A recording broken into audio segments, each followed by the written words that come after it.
এটা হলো বনের পশুদের সরকারি ডাক্তার। এমন একটা পাখি যে সরাসরি তাদের পিঠে বসে শরীরে ঠোঁট মারে। অবাক করার বিষয় হলো প্রতিটা জানোয়ার এটা চুপচাপ সহ্য করে। কিন্তু কেন? এই পাখির নাম অক্সপেকার। আফ্রিকার সাভানার জঙ্গলে এরা সারাদিন একটাই কাজ করে। গন্ডার, মহিষ, জিরাফ, জলহস্তির মতো বড় বড় পশুদের নাক, কান আর শরীরের বিভিন্ন জায়গায় লেগে থাকা পোকামাকড়, আটলি আর পরজীবী খুঁজে বের করে খেয়ে সাফ করে দেওয়া।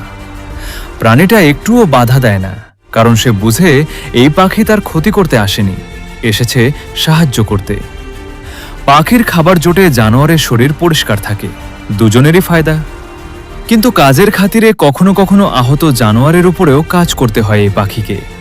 সেখানে সে জানোয়ারের পচা ঘাও পরিষ্কার করে দেয়, ঘাইয়ের ভেতরে জমে থাকা পচা টিস্যু সরিয়ে দেয়, যার ফলে ইনফেকশন ছড়াতে পারে না।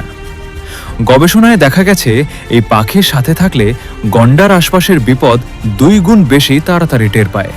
মানে পাখিটা একই সাথে ডাক্তার আর বডিগার্ড দুটোই। প্রকৃতিতে কেউ এমনি এমনি কিছু করে না, সবকিছুর পেছনে একটা নিখুঁত হিসাব আছে। একটা ছোট্ট পাখি আর একটা বিশাল গন্ডার, দুজন দুজনের জন্য অপরিহার্য হয়ে গেছে।